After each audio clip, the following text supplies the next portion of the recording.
날마다 나를 살리는 큐티 이성호 목사입니다. 오늘 큐티 본문은 시편 54편 1절에서 7절까지입니다. 오늘도 말씀으로 인도하시는 하나님 감사합니다. 생명을 붙들어 주시는 이가 누구인지 알기를 원합니다. 말씀해 주시옵소서. 듣겠습니다. 생명을 붙들어 주시는 이는 첫째로 나를 변호해 주십니다. 시편 54편은 다윗이 광야에서 도망다니던 가장 절박한 순간에 기록한 시입니다. 역사적 배경을 보면 10사람들이 사울왕에게 다윗의 은신처를 밀고했고 다윗은 사방에서 추격당하며 생명의 위협 속에 있었습니다. 이 위기 속에서 다윗은 하나님께 부르짖습니다. 1절과 2절입니다. 하나님이여 주의 이름으로 나를 구원하시고 주의 힘으로 나를 변호하소서. 하나님이여 내 기도를 들으시며 내 입의 말에 귀를 기울이소서라고 합니다. 다윗은 지금 매우 구체적으로 기도합니다. 주의 이름으로 나를 구원해달라고 기도하는데 여기서 말하는 주의 이름이란 하나님의 본질, 하나님의 능력, 하나님의 권세를 나타내는 말입니다. 즉 하나님만이 나를 구원하실 수 있는 분이라는 것을 강조합니다. 또 주의 힘으로 나를 변호해달라는 것은 지금 다윗이 10사람들의 배신으로 말미암아 고난을 당하고 있는 자기의 모습을 강조하면서 사람의 법정이 아니라 하나님의 법정에서 판단해달라고 말하는 것입니다. 즉 하나님만이 내 사정과 형편을 아심을 고백하고 있습니다. 3절입니다. 낯선 자들이 일어나 나를 치고 포악한 자들이 나의 생명을 수색하며 하나님을 자기 앞에 두지 아니하였음이니라고 합니다. 여기서 말하는 낯선 자들이란 10사람들을 말합니다. 이 낯선 자들이 다윗을 어떻게 괴롭히고 있습니까? 다윗은 나를 치고 나의 생명을 수색한다고 말하는데 그 의미는 그들의 폭력이 나의 생명까지도 빼앗으려고 한다고 말하는 것입니다. 이 얼마나 두렵고 절망적인 상황입니까? 이런 상황 가운데 다윗은 주의 권능의 이름으로 기도하고 자기를 변호해 주실 것을 확신하며 기도하는 것입니다. 우리는 하나님을 자기 앞에 두지 않는 자들의 포악함과 공포를 봅니다. 이 세상과 이 세상의 풍조가 그렇지 않습니까? 그럼에도 불구하고 두렵지 않은 것은 나의 변호자 되신 권능의 하나님이 나를 지키시고 보호하시기 때문입니다. 적용 질문입니다.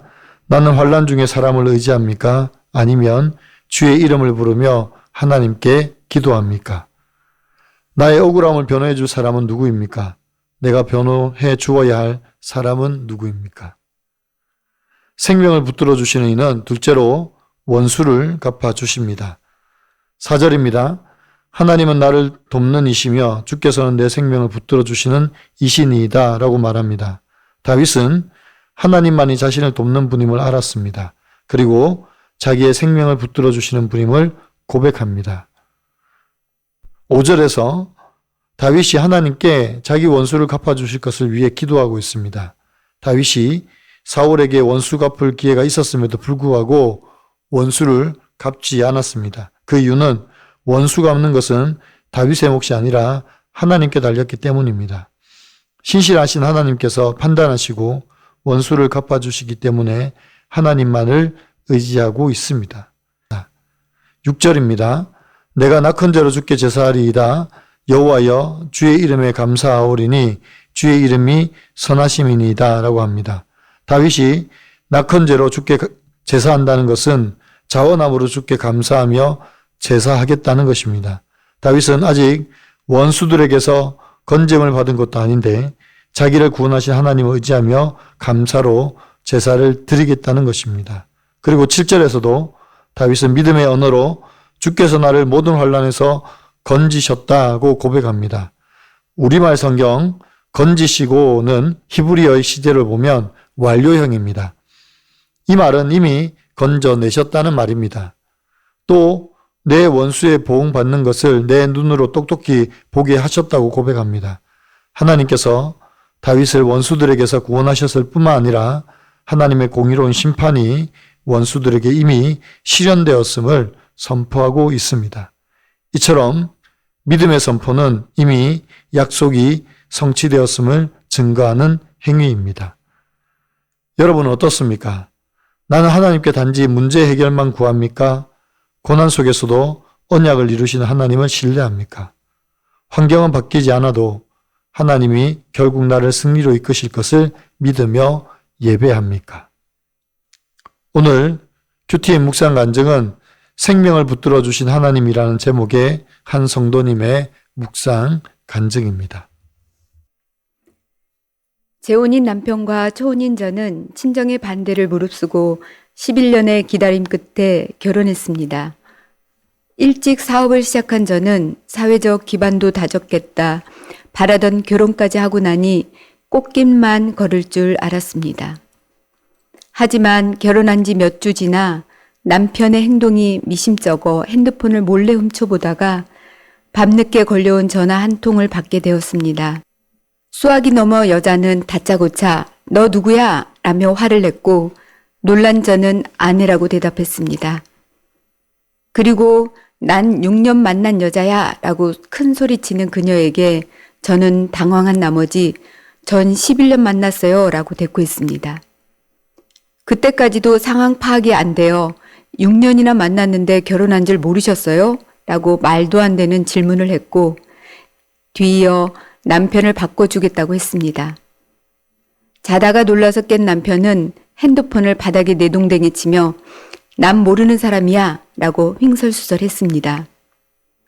저는 당황한 남편을 보고서야 뒤늦게 상황 파악이 되었습니다. 언제나 내 편인 줄 알았던 남편이 낯선 자와 포악한 자가 되어 저를 배반하니 숨이 멎을 것 같은 고통에 어찌할 바를 몰랐습니다. 자상한 친정 아버지를 보고 자란 저로서는 이런 일을 상상할 수조차 없었기에 인생이 끝난 것만 같았습니다. 누구에게도 이 사실을 말하지 못한 채 죽고 싶은 고통 중에 있을 때 주님은 저희 부부를 교회 공동체로 인도하셔서 생명을 붙들어 주셨습니다. 이 사건으로 저는 남편을 우상 삼고 내 가족의 행복에만 관심이 있는 이기심을 보게 되었습니다. 또한 주의 성실하심으로 제 악을 멸하시려고 남편의 외도 사건을 허락하셨다는 것이 인정되었습니다. 남편의 이중 생활을 겪게 하심으로 저를 부르시고 주의 이름으로 저를 구원해 주시니 감사합니다. 낙헌제로 주께 제사하듯이 자발적인 순종으로 남편을 섬기겠습니다. 저의 적용은 남편이 뻔한 거짓말을 해도 하나님이 드러내실 때까지 잠잠히 기다리겠습니다. 어떤 상황에도 남편의 이야기를 경청하고 믿어주겠습니다. 입니다. 사랑하는 성도 여러분, 내가 억울하게 모함을 당하거나 혹은 배신을 당했을 때 여러분은 어떻게 하십니까? 내 힘으로, 내 지식으로, 내 경험으로 그들과 싸웁니까? 아니면 어떻게 합니까? 오늘 다윗은 10사람들의 배신 때문에 환난을 당하고 죽음에 놓인 형편입니다. 그러나 다윗은 사람을 의지하지 않고 하나님께 간구합니다. 생명의 구원자이신 하나님께 자신을 변호해 주실 것을 간구합니다. 세상의 법정이 아니라 하나님의 심판으로 판단해 주실 것을 구하고 있습니다. 하나님은 우리의 억울함을 아십니다.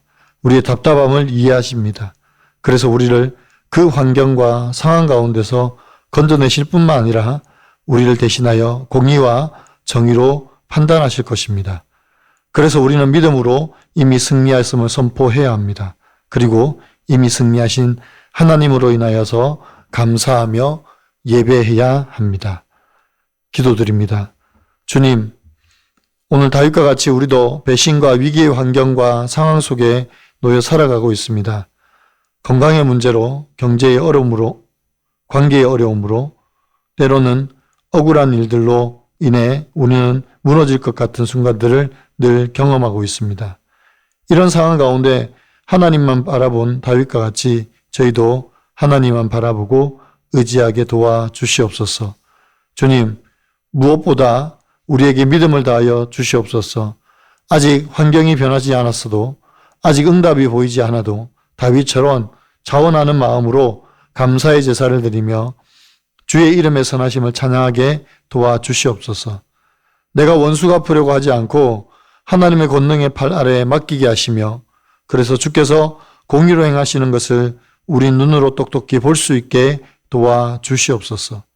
이미 승리하셨으며 날마다 승리케 하시는 하나님만 바라보기를 원합니다.